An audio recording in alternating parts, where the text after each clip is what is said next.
Hello and welcome to the Sias du Plessis Show. Thank you to everyone that has subscribed to the podcast. We appreciate your time. Today's an exclusive. We're very excited to announce Dricus du Plessis, the UFC middleweight champion, in studio, discussing when he expects to fight Khamzat Chimaev. And of course, he addresses all the injury rumors. Don't miss it. It's exclusive to the Sias du Plessis Show. Dricus du Plessis, UFC middleweight champion of the world, 11-fight streak, undefeated in the UFC. I mean, you're on top of the world right now. How are things going? Yeah, absolutely. It just never gets old hearing it. The middleweight champion of the world, dreaming it for so many years and almost never thought it was impossible. Just, it always seemed like impossible till it was done for me. But it was just something that I was chasing. And I almost thought of it more of it as the motivation to keep on going and be the best at wherever I was in terms of my career. And each step got me closer and closer, and here we are today. Defended my belt twice, and on top of the world. That is it, and I love it there. They say it's lonely at the top. It's not that lonely. It's lonely at the bottom too. I was just saying before we started the show, like, if you Googled 19-year-old Dricus du Plessis back in the day and compared to now, you're everywhere. I mean, the attention you've got, and I know we're talking here, and this is the first time you're talking to media since you defended your title against Sean Strickland in Sydney, and being privileged to be there and see that. It's been an honor to be part of this journey. But there's a lot that's been going on in your life and a lot of attention. I mean, in Sydney, the Trump shirt, for example, that immediately got people talking back in South Africa more than the rest of the world. Absolutely. There's been a lot going on. Yeah, the reason for me not being as active with media up until this point, I'm ready to go back at it right now, is I think every win should mean something. And to me, it means everything. When I go in there and I fight, it means the absolute world to me. I give everything that I have for those 10 weeks. My whole life revolves around fighting. And there's a lot of stuff, like you said, going on when it comes to events and traveling and stuff that comes with the territory. But it's always the fight, in my mind, that is the biggest thing. Every fight I feel, this is the biggest thing. If this is the last thing I do, I wouldn't want it anywhere else. So I think a lot of people, this happens to a lot of people. You see guys, they keep on going, and I believe this happens with a lot of guys where you see them just be on top of the world, and next moment in the fight game, they just start losing fights that they shouldn't be losing. And I think that's because I've thought about this, is how grateful are you for that win? Because if you win and you win a lot, you kind of get used to it. You're like, cool, I show up to the gym. It's not that they don't work as hard. It's not just that. The guy you're going to fight at this level is also going to be good. He's also going to be in the best shape of his life. You can't just be in that shape. Your mind needs to be willing to give every single ounce of your being to win that fight. Because at that level, the level of fitness, strength, and skill is very even. And then it comes down to the heart. And I think after a fight, you need to take that in and show that appreciation to what I've just accomplished. And that's why I took a bit of a break, a step back. It wasn't getting too much for me at all. I just wanted to enjoy this amazing moment, because ever since becoming champion, it's been next fight. And, it's been so crazy that you kind of get lost in appreciating what you've done.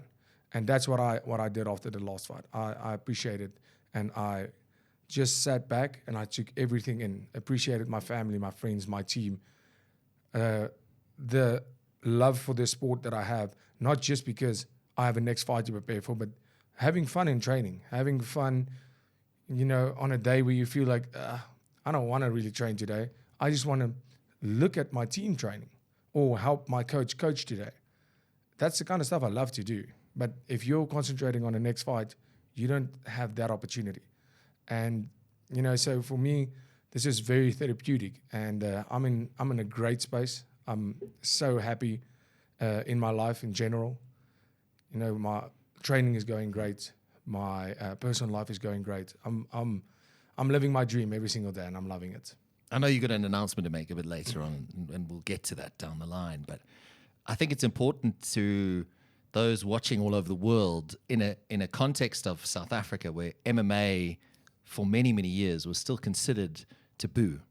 You single-handedly, and this is said with all due respect to the people that have come before you, and there have been South Africans, other Africans in the UFC, in other big promotions, but you, through your success, have made MMA mainstream in South Africa. Well, how does that make you feel? Yeah, that's incredible. I remember when I was maybe 16 years old, 17, 18, 19, coming up, wanting to be a professional MMA fighter. And people would say, like a cage fighter. I would be like, yeah, okay. I understand the terminology because that's what it was referred to. And that's how it was sold. Blood and barbed wires. And, that was how it was promoted, because that's how you got the attention of the certain crowd, small crowd of people that loved that hardcore fight. But I feel that didn't get to the masses. That didn't become an event where you want to take your kids to, or an event where families go to. It can't be mainstream because it's too violent and too intense. You don't, in the world today, you can't sell that. And I always said, I want to, because I'm not like that. I'm not about that vibe, about the blood and the, how it was sold. I'm not that badass kind of guy. I'm just not. I'm a guy that always wanted to, since 16, 17, 18 as a teenager, I always said, I want to change the perception of this sport in South Africa. I believe the UFC was so big for so long. And in the beginning, they also sold it as that. And then they evolved into, we need the masses. We don't only need the badass guys that loves fights. And they try to move away from that. And that's how they got to the masses. And I always thought in my mind, if I could lead by example and be that example of, this is not just getting into a cage and people fighting till one guy can't take it. It's not about that. This is a sport, and it's all inclusive, regardless of gender, race, where you come from. Did you grow up comfortably? Did you come from a struggling background as a kid? It doesn't matter. Anybody can do this if you are willing to do whatever it takes. And now seeing where MMA is in South Africa, how people are following UFC, not only when I'm fighting, but in general, it's incredible to see the motivation. This title that got brought home, the motivation in my gym, and the other fighters, the other professional fighters in the UFC going up. You look at a guy like Faiz Jacobs and his last performance, you can see he went up and then he went to a little bit of a dip up in following his career. And it's almost after this, it got sparked again, because now everybody was like, I can do this. Yeah. And now he's back on top and he's back at it. So to have that kind of influence on people that want to be world champions and people getting interested in the sport, it's amazing, because like I said, this is the sport that gave me everything I have, and I will be forever grateful, and I will always try to uplift the sport. Yeah, shout out to Faiz. I mean, what an incredible story. He was an Uber driver. Yeah.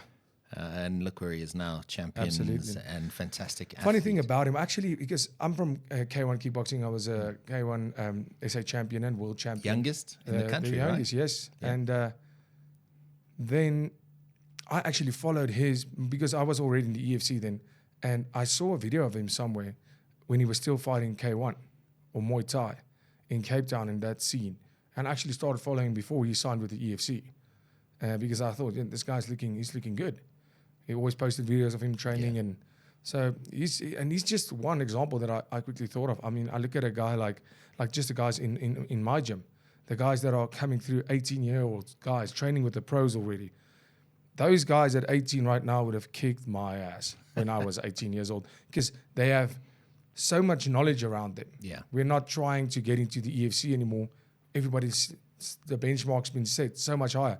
People are now using the EFC as the feeding ground to be successful. And I've always had that.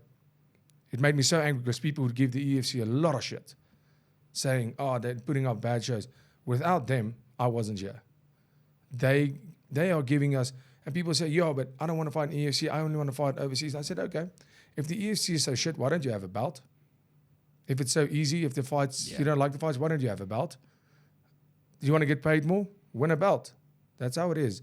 Use the platform given to you, because it's not, there is no handouts in the sport. It doesn't happen, especially from South Africa or Africa. There is no handouts. We have to work so hard.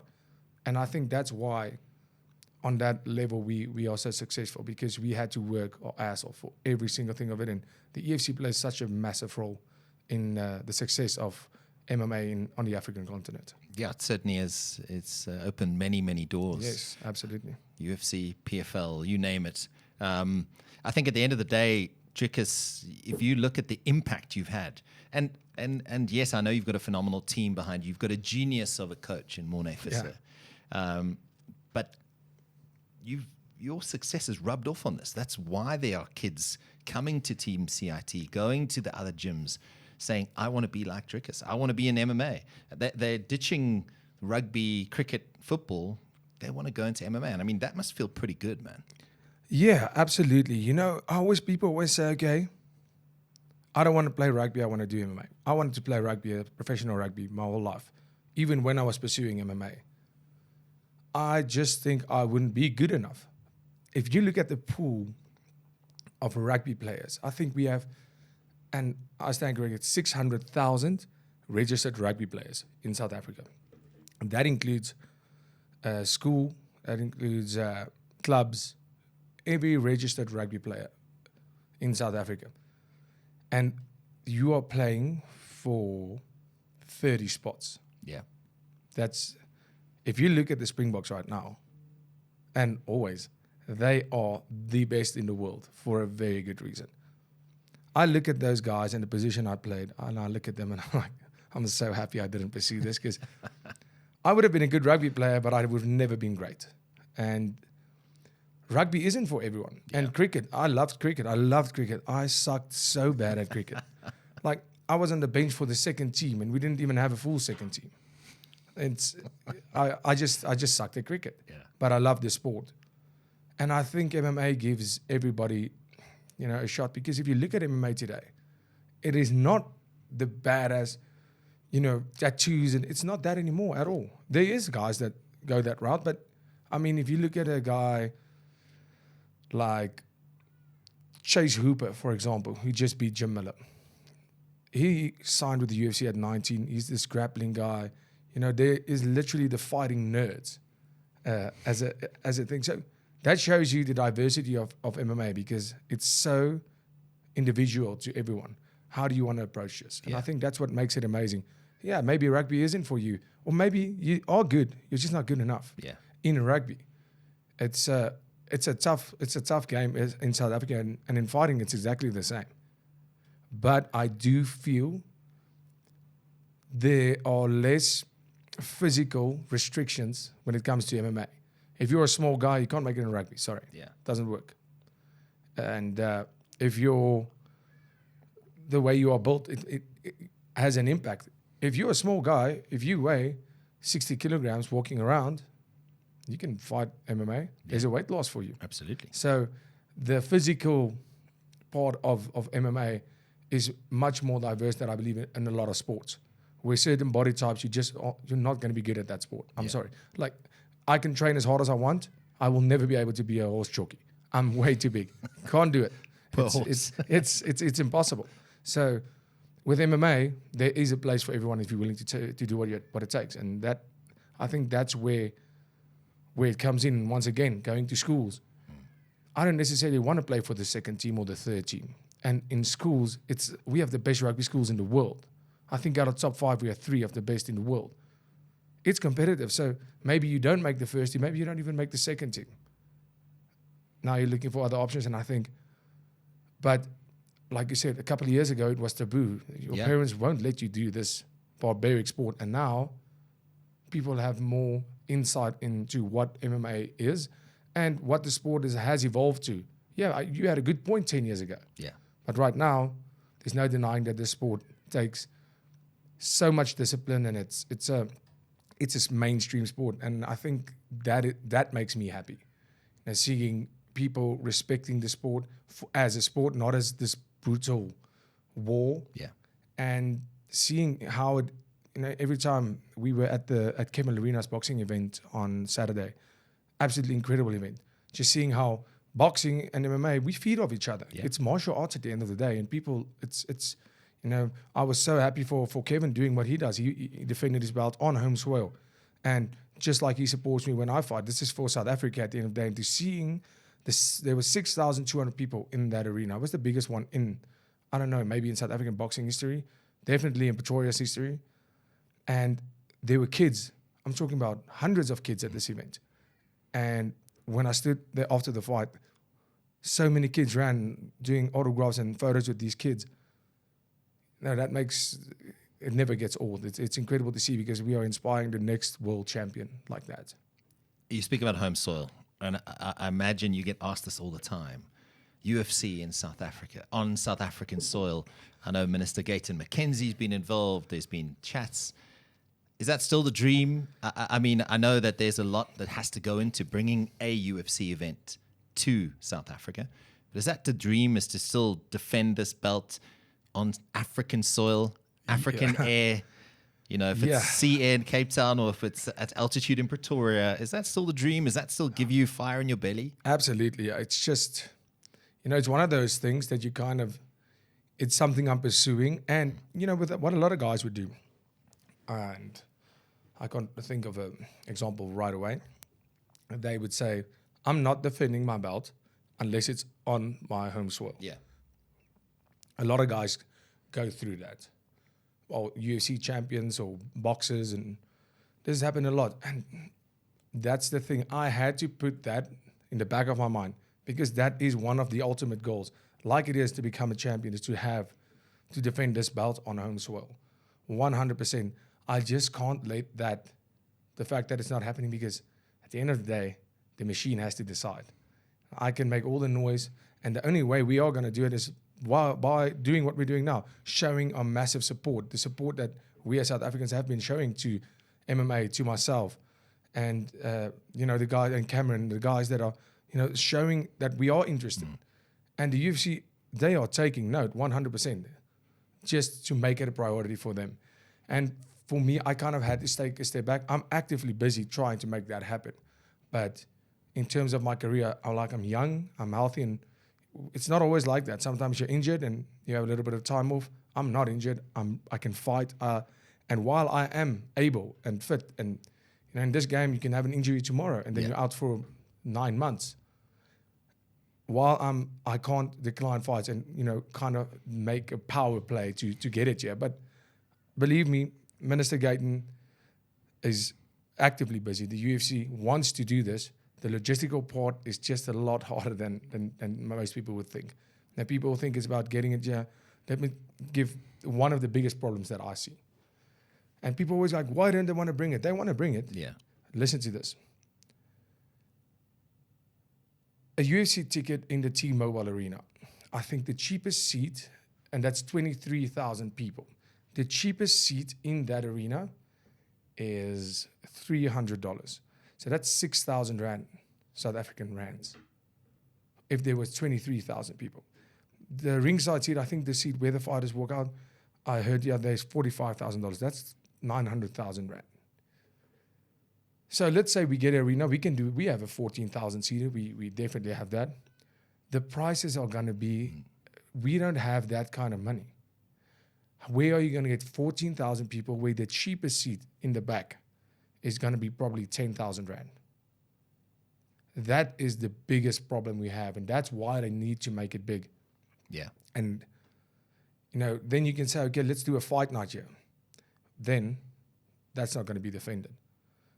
You see, so I think that is the biggest problem we are facing right now, in my mind, of just thinking about what it costs to go watch a UFC event. The exchange rate plays a big role. Yeah. And to the UFC's defense, you're one of many champions.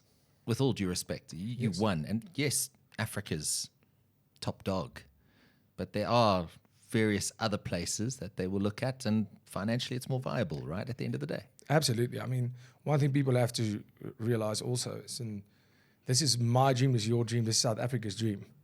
The UFC's dream is making money. They're a business at the end of the day. So, they want to make it happen. They just need to find the reason how it's viable, and until it's undeniable. And that's where I come in. Defending this belt, beating whoever is next, getting that done, and making it undeniable that so we can have that power play of, listen, we've done enough, because we were promised this twice. We were promised this twice, and still haven't gotten it. So, but it is what it is. It doesn't help you sit there and be sour about it. Life goes on, and we're on to the next, and everything happens the way it should always, and this will work out great again. I know that. Absolutely. And I think as champ, you definitely have a little bit more influence now. A bit more, yes. A little bit more. Speaking of which, Dricus, 11 fights, tear. You've just been destroying some of killers in this weight division. I mean, when you started this journey and there was all this talk about, he doesn't breathe, he gasses, he's got the most awkward style. Yes, he's got heavy hands, but he's so awkward and ugly to watch. You've turned a lot of people into your favor just because you've persevered and proved to them what Dricus du Plessis is all about, especially when that door closes in that octagon. Yeah, I think I said it actually earlier in my career. I said, guys, before the Whittaker fight, it was before the Whittaker fight, because then people really started taking note. At first, South Africa took note, but the world was like, oh, look at this goofy guy coming up, top 10, top 5. What? He fought in All Brunson. Then the Whittaker fight came. Nobody gave me a chance. It was only people that gave me a chance were real patriots and family and friends. They had to.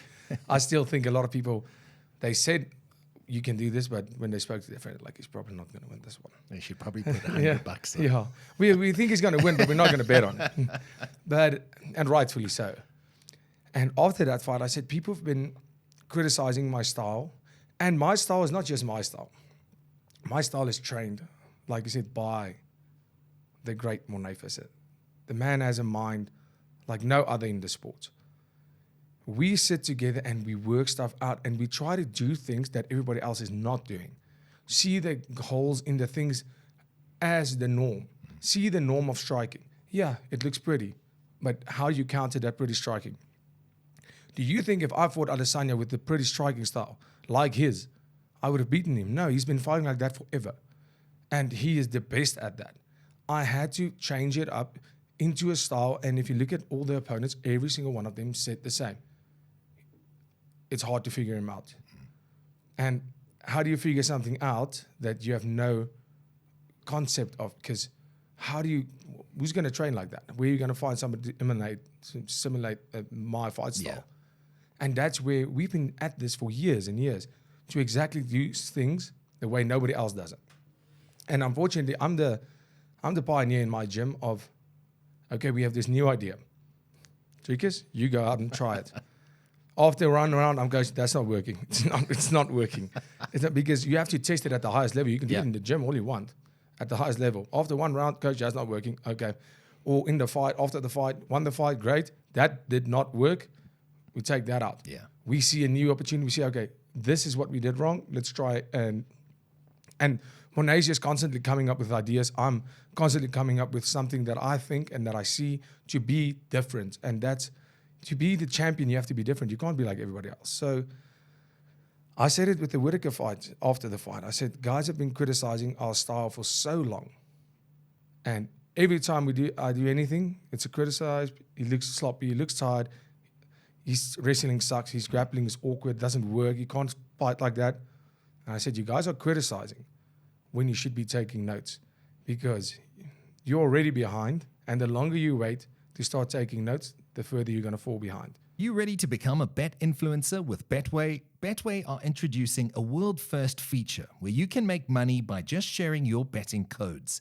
Every bet placed is generated and shared means cash profit for you. All you have to do is add 5 or more picks to your multi-bet, place your bet to generate a booking code, and share with your friends. Hulle weet nie wat ons weet nie. Hulle weet nie wat ons weet nie. In South Africa, we're just built different. Yes, we are. I think what's fascinating for me is that there's so much tape on all fighters these days, especially when it comes to top 10, top 5 champions, former champions. But everyone's watching your tape and they're going, how the hell do we approach this, right?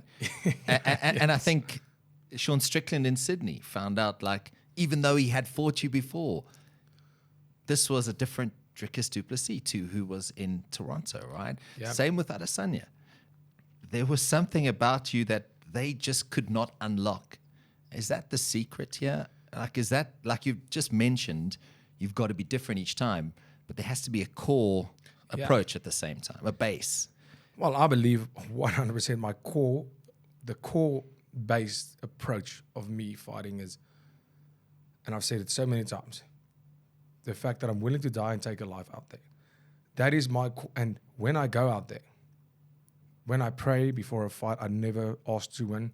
Well, in the back of my mind, I kind of am. But I always think of it as, please, when I get out of there, win, lose, draw, no matter what, let me be satisfied with my performance. Let me know, yes, I didn't win or I won. I don't even want to win that way. Never mind lose, knowing that I could have done more. Yeah.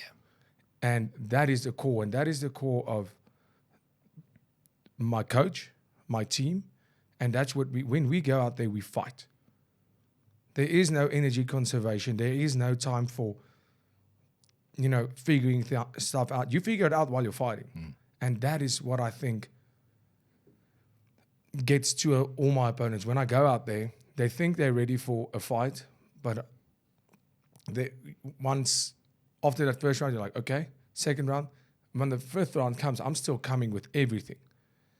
And that's the South African and the African spirit in me. I 100% believe that. I fought people from all over the world fighting in the UFC. That spirit that we have, I've seen that with so many fighters. And I haven't seen that anywhere else in the world, where we have an unbreakable spirit. And that is why the one big core of me fighting that breaks my opponents down, to win or die trying. And I think that catches them. And then we add that with a great mind like Coach Monet, who every fight we need to do something that they didn't expect. Because everybody looks at my striking and goes, you have to do this when you... But yeah, I know. I give myself a 6 out of 10 for striking, grappling, wrestling. And every fight, I'm trying to get that number up. Yeah. And the striking versus Strickland 1 and my striking versus Strickland 2, I knew Strickland was going to come. I thought he might shoot, and that would have been a terrible idea for him.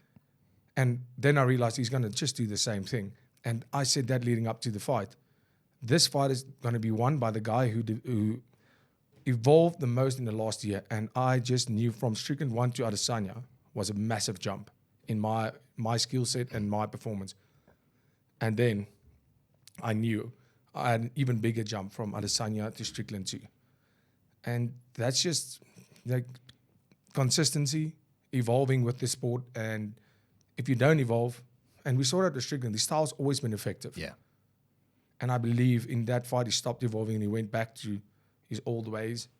And the sport grows so fast. It's just, you have to constantly be evolving. And the only way you can do that is by taking chances and having the risk of people saying, that's goofy, that's awkward. It doesn't matter. This matters. I was about to say, here it is. That's the proof. And you've defended it twice against two fearsome opponents. I suppose, like, Dana's come out now when he's revealed your opponent. Yes. Khamzat Chimaev. Firstly, the smack talk on X. Is that something that's just part of Dricus du Plessis? Sometimes I even reply only like a week later, but I'll see it and I go, that's funny. And then I think of something and I'm like, geez, I'll get to this later. I'm busy now with a series or playing my game or driving your car. Driving a car. I'm like, I'll get back to that. 2 days goes by and I'm like, oh. Then I see another pop up and I go, gee, this guy. I don't even look at what page posted it. It's like for more traction. I just go, I have something funny right now. Let's go. And I'll just say it. And sometimes on X, I don't go on X for 2 weeks. And then I go on, I see this list of comments and I'll just choose random ones and just be like, for like an hour when I have a little bit of time, and then I just go on about my day. It's fun for me. It's like I always say, I guess I grew up with 2 older brothers, and if you meet all my friends, you understand why I was so good at the banter. But it's all fun and games for me. That's just having fun for me. That's not Dricus the fighter. That's just Dricus the person. It sparks the internet, man. Gets people talking. Because I think that people see the humor in that. That's funny. That's amazing. I've always been a fan of that. I've always been a fan. I don't like this trash talk about your mother, this, and the tough guy. It's not. It's been done. I don't enjoy that. Yeah. As a fan, I always enjoyed the sharp, witty comments, the quick comebacks, where you kind of silence somebody or get a reaction. So I guess that's. Isn't that what in South Africa, especially? I don't know about everybody else in the world, but in South Africa, isn't that banter around the braaivleis vier? That is it. That is what it's about. Me and my friends, we basically just stand around when we have a friend, when we have a little braai or anything. Everybody just stands around and gives each other shit the whole time. It's basically just banter, and for us, that's fun. But it seems to a lot of people get under their skin, but. That's not even my prerogative is getting under the skin. For me, it's making it fan friendly and having fun. But Khamzat's not invited to your barbecue, right? No, for sure not. For sure, and we cannot call it a barbecue ever again. Sias. No, I know, but I'm just saying for our international audience. It's called a braai. Okay, fair enough. On the record, in South Africa, it's a braai, and you should adopt that. So Khamzat's not invited. He's definitely not invited. Maybe after the fight, he can come. But as for now. He is the next foe, so not invited, sir. I see de Ridder's come out and he's backed you against Khamzat. He's obviously trained with you before. He had a very satisfying win over Bo Nickal, which I think has kind of halted that hype train a little bit. Jeez. I have no problem with Bo Nickal's hype.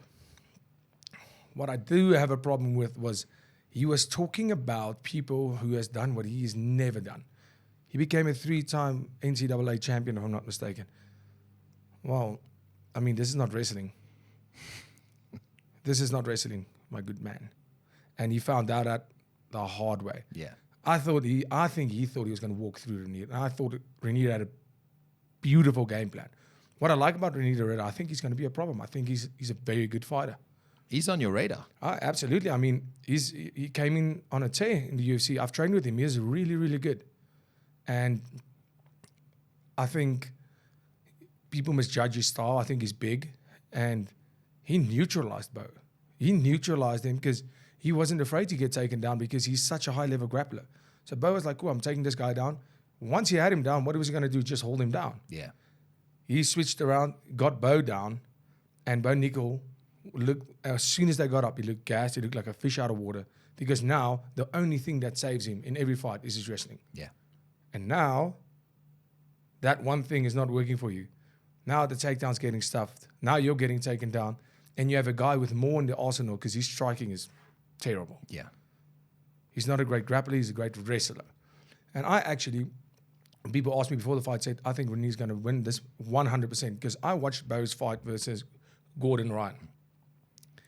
And Bo is such a pure wrestler, and his wrestling is incredible. Once again, we are not wrestlers. We are MMA fighters. That he threw Gordon Ryan a suplex and he took him down. But what then? And Gordon Ryan subbed him from the bottom. This game is so evolving so quickly. You cannot have that. Yeah. And MMA wrestling and NCAA wrestling is not the same thing. I've seen this many times. I've wrestled with a lot of guys. So with Bo, he's only at 4 fights, I think, 5 fights in the UFC. He's still, but you gotta be careful how you talk in this game. You start talking when you get there. You start talking. The guys that he's fought nobodies. Yeah. In terms of being able to talk and then going and saying the championship fight was shit. These guys can't wrestle. That's not that impressive. That win. Well, Humble Pie does wonderful things for a man. And I think he got served 4 pies, full pies, full of them. And healthy. I'll just say, it was satisfying. It was satisfying to watch because you can't just disrespect the people who've done what you wish you could do. And I think for this, he had this aura of, I am champion. Nobody can out-wrestle me. I can out-wrestle anybody. I'm just so... And he was talking about wrestling. This is not wrestling. This is fighting. And in my honest opinion, that knee, it was a proper knee. Bo Nickal gave up. Bo Nickal was broken mentally. That's why he took a knee. He wasn't dropped by the knee. The knee caught him. It was a good knee. But if you're going down for knees like that, good luck at the top, because the shots are a lot harder. And Renier de Ridder did a great job. He just pressured him, because he had more tools in the arsenal and he wasn't scared of the ground. So, I was very impressed with him in that fight. And for Bo, I don't think this is the end of him. Not at all. I just think this can help him to realize maybe this is not wrestling. Wrestling is a great base for MMA, but you can't just think, I can wrestle, I'm becoming world champion. That's not how it works. And if you think it is, good luck. How much as champion do you pay attention to? I know every morning you wake up and you're watching the UFC, not every morning, but Sunday mornings here in South Africa, in your home in the capital. But how much do you pay attention to guys in this middleweight division? Because there's a couple guys making a lot of noise, but you have steamrolled every major contender, champion, former champion on your way to the top. Yeah, absolutely. I think if you ask my fiance, you would think she is, every time she would hear, come check this out. And she looks at it and I say, look at this move. And she's like, oh no, it's very nice. That's it. Listen, she loves the fighting as well. She wakes up, I make her wake up for every live event. I always tell her, this is a part of history. This will never happen again. You have to. 3 o'clock in the morning, she's just sitting there I don't want it. But not only on fight nights. There does not go a day by in my life where I don't watch fights. Okay.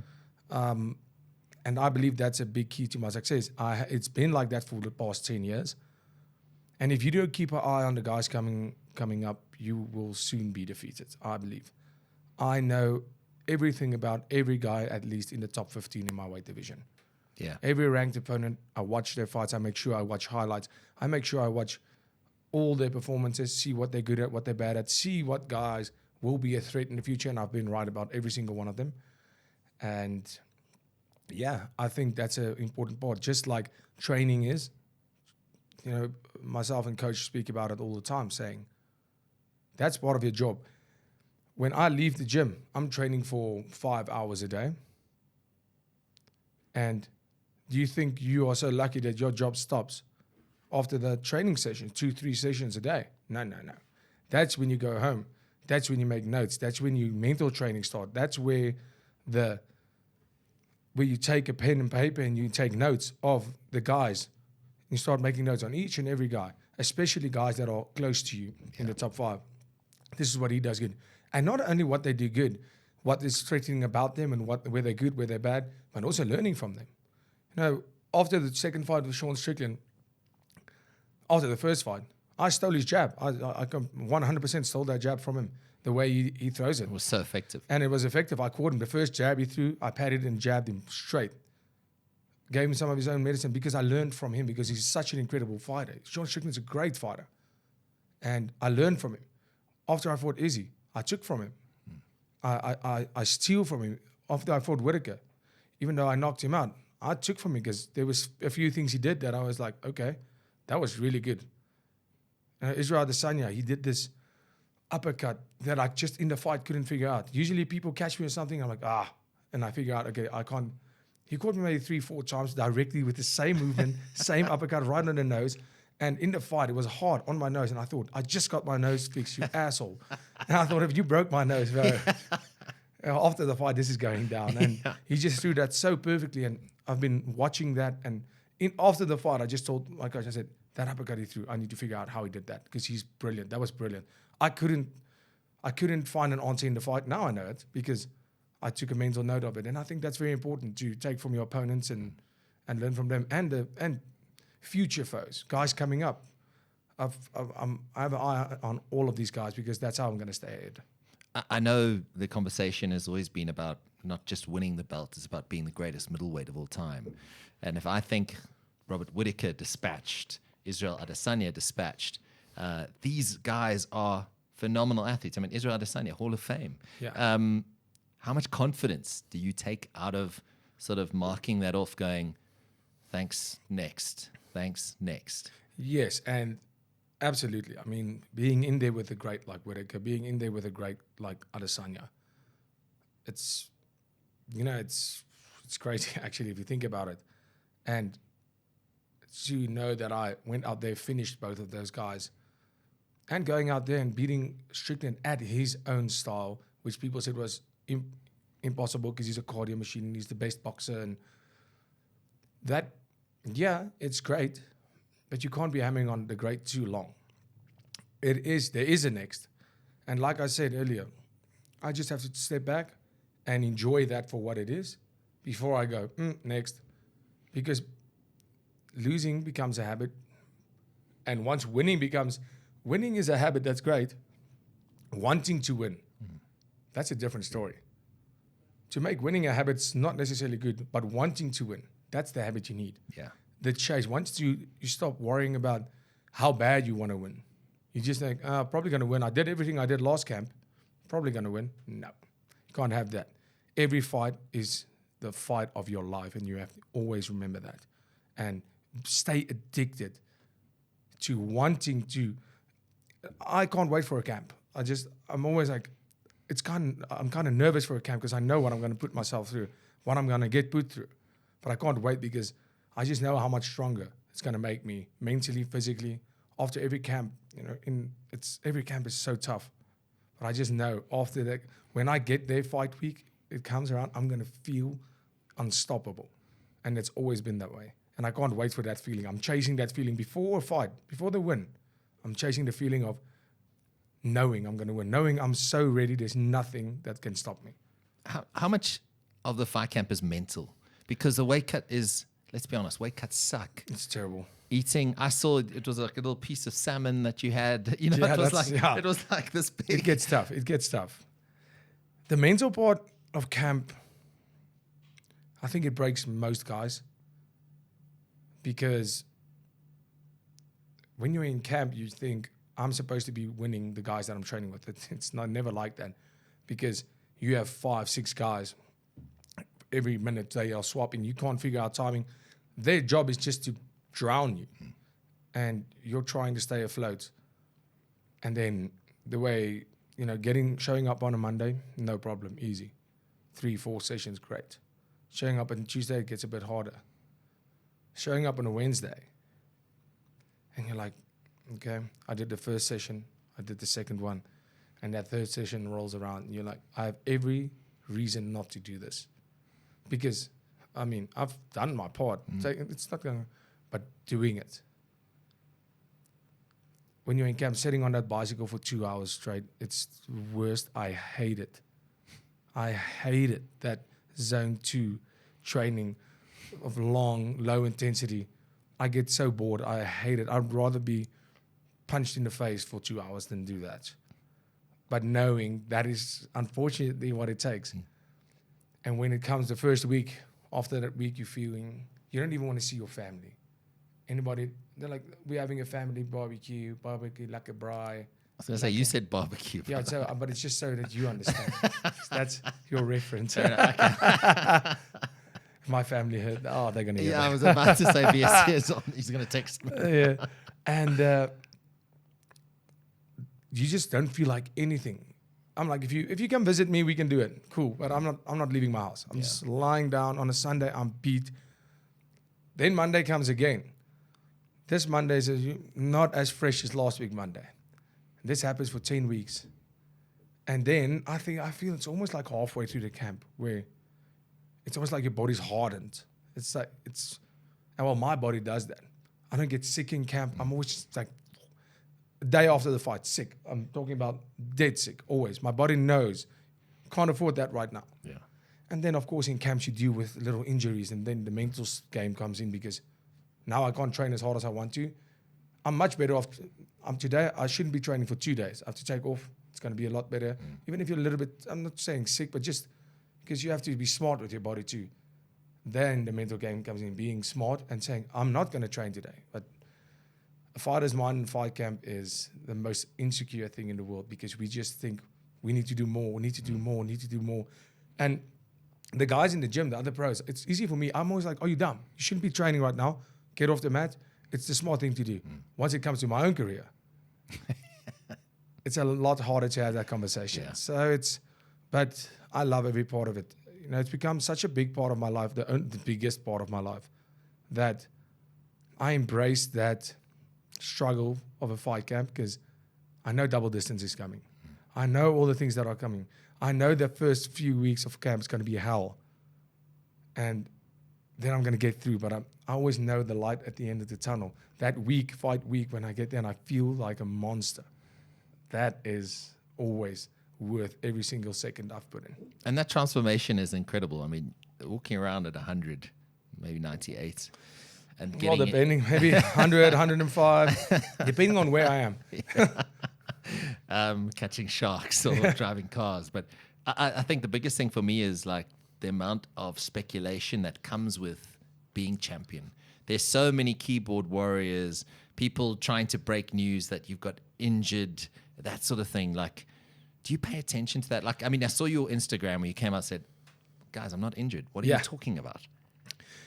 So one of the most true statements that I've ever heard, I don't know who said it, was people want to see you succeed, just not too much. People want to see you do great things until you become too great. Then jealousy comes in. That's where and people go, this guy, no. He's becoming like a windgat. He's getting too cocky. No. And that's normal. We're human beings. That's how it is. And do I pay attention? Yeah. But does it have any effect on me? No. Yeah. Never, ever take advice from somebody who hasn't achieved what you have, or that doesn't want to achieve what you have. I believe if I take everybody's opinion into consideration, I wouldn't even be fighting in a backyard, because that's what I've been told by so many people on there and so many fans, South African fans included, especially now. I get so much love, but you always get those rotten apples, always. And a lot of people, I'm talking once again about my mom, she'll ignore 100 good comments for that one, and she's like, what's this guy saying? It's going to be there. It's always going to be there, and it doesn't fuel me. Yeah. I fuel myself. I don't thrive on proving people wrong. I only thrive on proving people right. Those that believe in me. So yeah, all that stuff, I see it, I read it. I always have a good laugh. I always enjoy it. You know, for me, there's always going to be opinions, but nobody's opinion about me is going to shape who I am. Yeah. Nobody's opinion made me a champion. As a matter of fact, you know, nothing anybody says can have that effect that I go, oh no, is this happening? Am I being too cocky? No. The people's opinions that do matter, and that's why it's so important to have that support system. My mom, my dad, my brothers, my fiance, my closest friends, the people whose opinion matters and who I trust.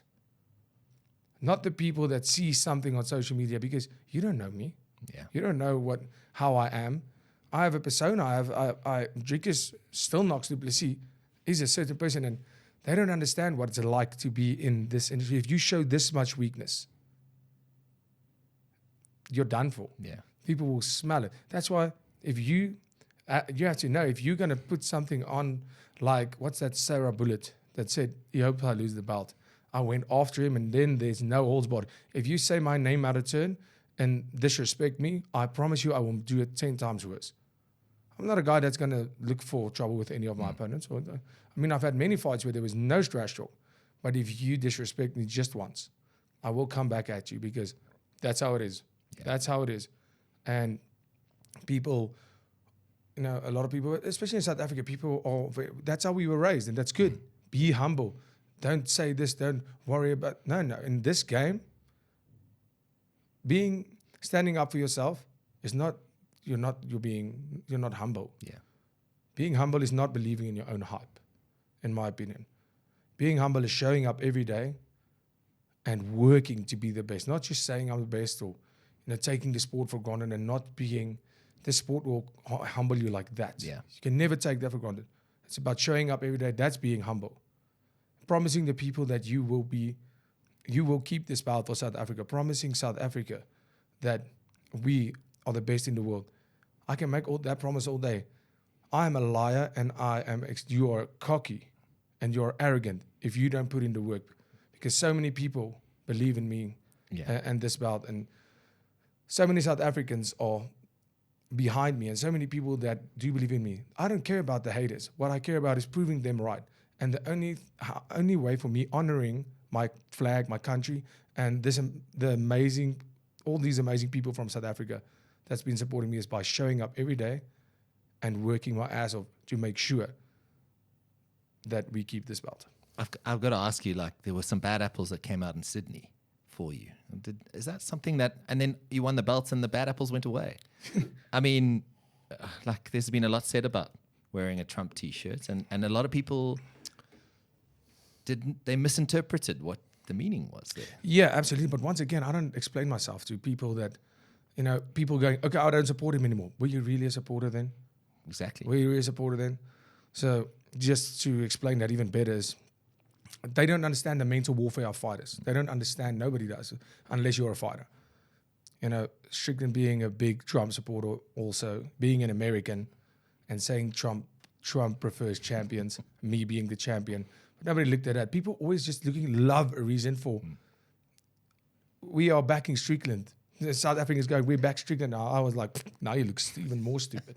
You should have stuck to your guns, guys. But, once again, the only thing we can do is be ourselves. Yeah. And try to stick to that, because no matter what you do, there's going to be people who don't like it. No matter what you do, just because you're offended doesn't mean you're right. Yeah. It's you have to be yourself and do what makes you happy, because I can't lose myself in this world where social media, firstly, it's not a real world, where people's opinions on social media, people just say stuff to contradict to be different. So I don't, like I said, my family, my friends, those are the people whose opinion I would take to heart. Doesn't mean we won't have a discussion over it. Of course. But those are the people where I would go do introspection.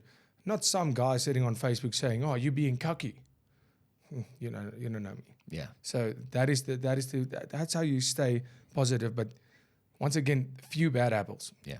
In South Africa, the fans are amazing. Incredible. South Africa has just been booming. Yeah. It's for me, it's, you're feeling the love, right? everywhere I go, it's just love everywhere, and it's incrediable. Thank you for that. And all the fans, I really appreciate it, because without you, wonderful people, this wouldn't mean anything. Yeah. Last two from me. This has been fascinating, and thanks for your time. I know you're busy, racing cars and training and all sorts of things. Khamzat Chimaev, what's happening? What's the latest? I mean, so we have a date. But we have potential of 2 dates. I already agreed to both. A lot of people are saying, is it this year? Yes, 100%. It's not far away. It's not that far away. The announcement will be made soon.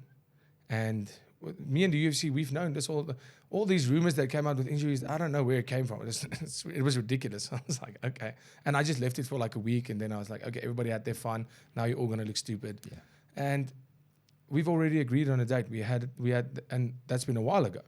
So I'm just waiting for the contract, but that's the fight that's happening. It's going to be happening in the next couple of months, maximum 4 months. It's going to happen one of these days. But nothing signed, but I've already agreed to any date. Yeah. Any date that they gave me, I said, cool, ready, let's do it. There's obviously so much said about his performance against Robert Whittaker. And we know the wrestling pedigree. But it seems to me like that's where you want to make a statement and you want to teach him a lesson. Is that a fair comment? His wrestling is world class. It's phenomenal. But so is Israel Adesanya's striking, right? And so is Sean Strickland's boxing, world class. Adesanya's striking, world class. His kickboxing record speaks for itself. This is not striking. This is not wrestling. This is not grappling. This is MMA. And yes, I do think his wrestling is phenomenal. But when the night comes, it's not about teaching him a lesson. It's about proving once again that I will be the greatest of all time and doing whatever I have to prove that. Because, yes, I know his wrestling is great. It is, 100%. He's proven that. I mean, look at his performances. But you're only as good as your opponent lets you. And I won't let you look good.